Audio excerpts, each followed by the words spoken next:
बिस्मिल्लाहिर्रहमानिर्रहीम। अस्सलाम वालेकुम डियर स्टूडेंट्स।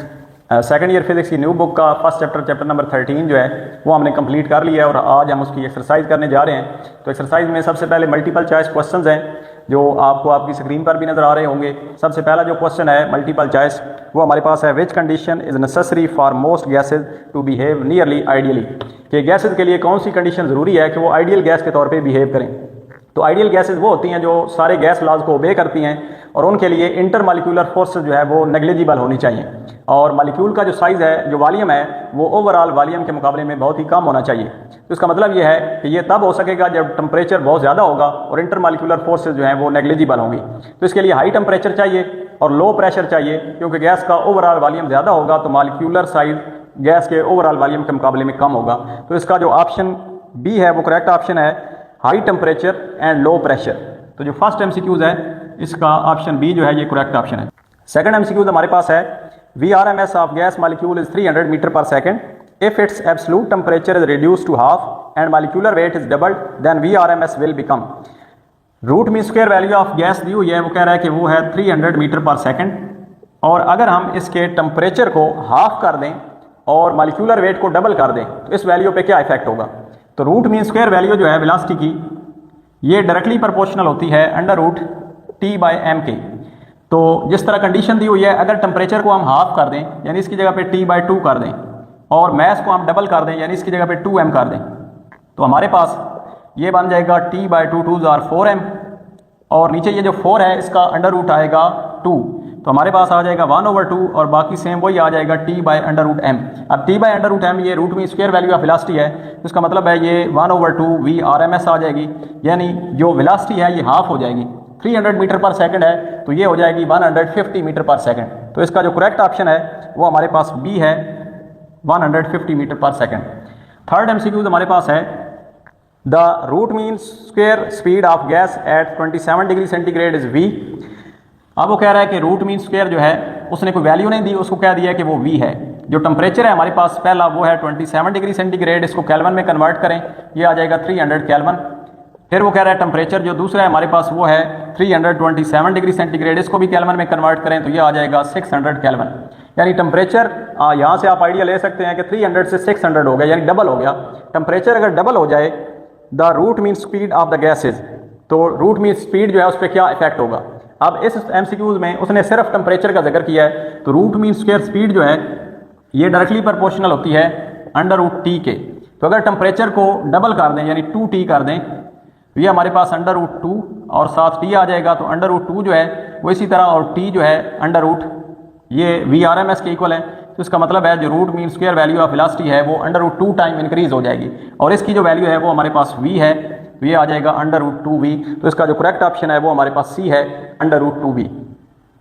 एमसीक्यूज नंबर 4 हमारे पास है, ratio of root mean speed of velocity of oxygen and hydrogen at equal temperature will be. Temperature को आपको कह रहा है कि सेम रखें और हाइड्रोजन और ऑक्सीजन की वेलोसिटीज की रेशियो लें। अब इसमें हाइड्रोजन और ऑक्सीजन का जिक्र किया तो जाहिर सी बात है इनके मैस का डिफरेंस है, तो हम मैस के लिहाज से रूट मीन स्क्वायर वैल्यू की रेशियो लेंगे। तो एमसीक्यूज नंबर 4 में हमने रेशियो लेनी है root mean square value of oxygen की root mean square value of hydrogen के साथ और टेम्परेचर को कांस्टेंट रखना है मैस के हवाले से। तो root mean square value of velocity जो है ये डायरेक्टली प्रोपोर्शनल होती है 1/√m के। ऊपर आ जाएगा मैस ऑफ ऑक्सीजन O2 और नीचे आ जाएगा 1/√m mass of hydrogen H2। अब मैस ऑफ जो ऑक्सीजन है ये हमारे पास O2 का मैस 32 आता है, मॉलिक्यूलर जो वेट है उसका, और नीचे आ जाएगा हमारे पास 1/H2 का 2 आ जाएगा। अब ये अंडर√2 ऊपर जाएगा और हमारे पास आ जाएगा अंडर√2/32, 2 1s are 2, 2 16s are, तो ये 1 का अंडर√1 और 16 का 4, तो ये आ जाएगा 1:4। तो इसका जो ऑप्शन हमारे पास बी है वो इसका करेक्ट ऑप्शन होगा। एमसीक्यूज नंबर 5 जो है वो हमारे पास है, in a closed room there is a gas with pressure 3.2 cross 10⁻⁵ newton per metre square. वो कह रहा है एक रूम है जिसके अंदर गैस का प्रेशर ये है 3.2 cross 10⁻⁵ newton per metre square. If the gas density is, gas की डेंसिटी दी हुई है 6 किलोग्राम पर क्यूबिक मीटर। वो कह रहा है कि what is effective speed of each gas particle, her gas particle की इफेक्टिव स्पीड क्या है। तो हमने यहाँ से इसकी इफेक्टिव स्पीड को फाइंड करना है, या एवरेज स्पीड कह लें हर गैस पार्टिकल की। अब हमने एक रिलेशन पढ़ा हुआ है प्रेशर का, P = 1/3 ρ इंटू एवरेज वेलोसिटी का स्क्वायर।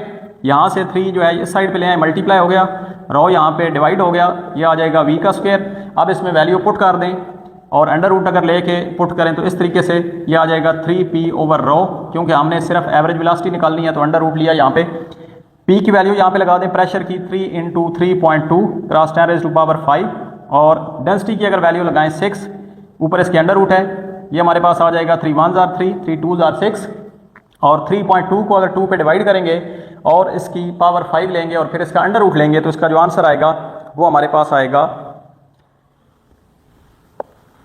तो 3.2 को 2 पे डिवाइड करें तो आंसर आएगा 1.6 cross 10⁵ is equal to this. और इसको हम इस तरीके से भी लिख सकते हैं 1,60,000 और इसका अगर हम अंडर रूट लेंगे तो ये हमारे पास आ जाएगा 400 मीटर पर सेकंड।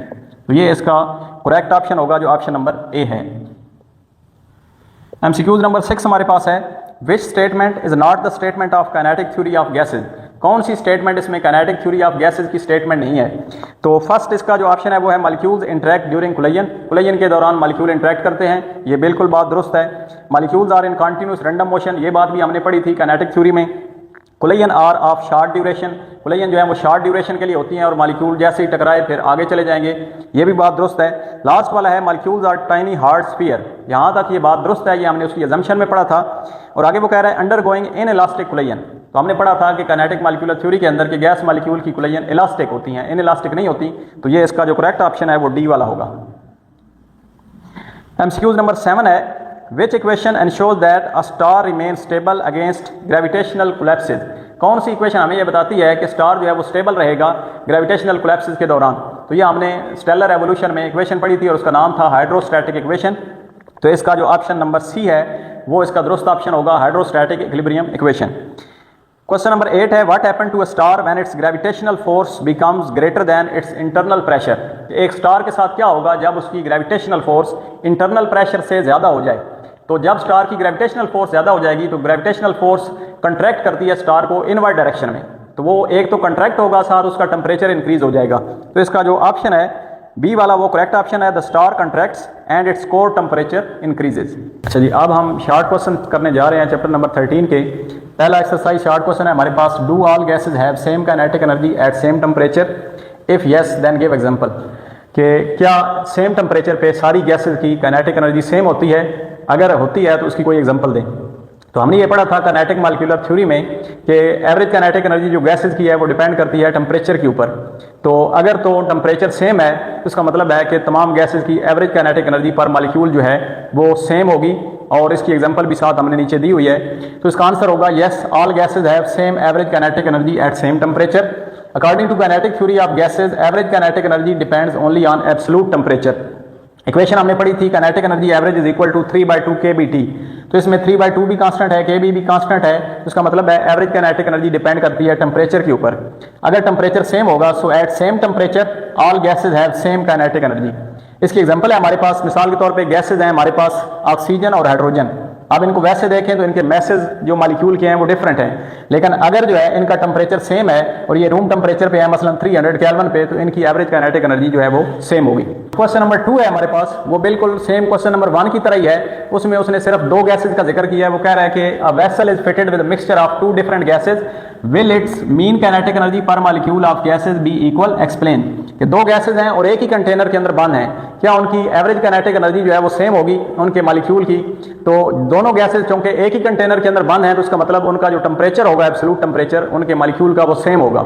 और हमने फर्स्ट क्वेश्चन में पढ़ा है कि average kinetic energy per molecule depend करती है टेम्परेचर के ऊपर। तो अगर टेम्परेचर सेम है तो इसका मतलब उन गैस मॉलिक्यूल की average kinetic energy per molecule भी सेम होगी। तो इसका आंसर आपने सेम इसी तरह लिखना है जिस तरह आपने क्वेश्चन नंबर 1 के अंदर लिखा है। सिर्फ ऑल गैसेज की जगह पे आप लिख देंगे कि 2 gases, yes the 2 gases will have same kinetic energy per molecule, और उसकी रीजन वही देनी है। इक्वेशन आपने लिखनी है एवरेज काइनेटिक एनर्जी जो है डायरेक्टली प्रोपोर्शनल है टेम्परेचर के इस इक्वेशन के मुताबिक। तो अगर उनका टेम्परेचर सेम है, वो एक ही वेसल के अंदर एक ही कंटेनर के अंदर बंद है, तो उनके मॉलिक्यूल की average kinetic energy per molecule same होगी। तो इसका आंसर जो है वो क्वेश्चन नंबर 1 की तरह ही है, बिल्कुल सेम। नेक्स्ट हमारे पास क्वेश्चन नंबर 3 है, if density of a gas is doubled keeping all other factors unchanged what will be effects on its pressure। कि अगर गैस की डेंसिटी को डबल कर दिया जाए और बाकी सारे फैक्टर सेम रखे जाएं तो प्रेशर पे क्या इफेक्ट होगा। तो प्रेशर भी डबल हो जाएगा। और ये कैसे होगा, हमने काइनेटिक थ्योरी ऑफ गैसेज में प्रेशर की मुख्तलिफ जो है वो इक्वेशंस निकाली थी। इसमें से एक इक्वेशन ये थी P इज इक्वल टू 1/3 ρ और v का स्क्वायर। तो इसमें अगर हम बाकी फैक्टर को सेम रखें, यानी एवरेज स्क्वायर वेलोसिटी को सेम रखें, 1/3 वैसे कांस्टेंट है, और ρ को डबल कर दें, यानी ρ को हम 2 ρ कर दें, यानी उसको 2 टाइम्स कर दें, तो इस इक्वेशन में अगर ρ की जगह पे 2 ρ हम लिख दें, 2 को बाहर ले आएं और अंदर वही इक्वेशन बन जाएगी जो प्रेशर की थी, तो प्रेशर हमारे पास जो है वो डबल हो जाएगा। क्वेश्चन नंबर 4 हमारे पास है, a gas enclosed in a container is heated up, what is effect of pressure on gas molecule. कि एक गैस एक कंटेनर के अंदर बंद है, उसको आप हीट करते हैं अगर, तो प्रेशर का क्या इफेक्ट होगा उस गैस के ऊपर या गैस मॉलिक्यूल के ऊपर। तो जब भी हम गैस को हीट अप करेंगे तो गैस के मॉलिक्यूल का टेम्परेचर इंक्रीज होगा। अब average kinetic energy directly proportional है टेम्परेचर के, तो इसका मतलब है गैस के मॉलिक्यूल की काइनेटिक एनर्जी इंक्रीज होगी, और काइनेटिक एनर्जी इंक्रीज होगी तो इसका मतलब यह है कि गैस के मॉलिक्यूल की जो वेलोसिटी है, रूट मीन स्क्वायर वेलोसिटी, वो इंक्रीज हो जाएगी। तो मॉलिक्यूल की जब मोशन तेज होगी, स्पीड तेज होगी, तो वो ज्यादा फ्रीक्वेंटली कोलाइड करेंगे कंटेनर की वॉल के साथ। तो जितना ज्यादा वो कोलाइड करेंगे इतना ज्यादा प्रेशर इंक्रीज होगा। और इसको हम आइडियल गैस इक्वेशन से भी देख लेते हैं। When a gas is heated at constant volume, its temperature increases. As kinetic energy directly related to temperature, so kinetic energy increases. As kinetic energy increases, Vrms increases. Collision with container walls become more frequent. Consequently, pressure increases. वही बात जो मैंने बताई थी, temperature increase होने से average kinetic energy increase होगी, और एवरेज काइनेटिक एनर्जी इंक्रीज होने से Vrms की वैल्यू इंक्रीज होगी, और कुलैयां जो है वो फ्रीक्वेंट हो जाएंगी, जिसकी वजह से प्रेशर बढ़ जाएगा। आइडियल गैस इक्वेशन से भी इसको हम देख सकते हैं। इसका जो बाकी हिस्सा है, यहाँ पे जगह नहीं थी तो मैंने यहाँ पे लिखा है, from ideal gas equation. Equation होती है हमारे पास PV is equal to nRT। तो इसमें V को अगर इस साइड पे ले आए तो इक्वेशन होगी P is equal to nRT और V कांस्टेंट वॉल्यूम के ऊपर जो प्रेशर है ये डायरेक्टली प्रोपोर्शनल है टेम्परेचर के साथ। तो अगर गैस को हीट अप करेंगे तो उसका मतलब हम टेम्परेचर इंक्रीज कर रहे हैं, तो टेम्परेचर अगर इंक्रीज होगा तो प्रेशर इंक्रीज होगा इस इक्वेशन के मुताबिक।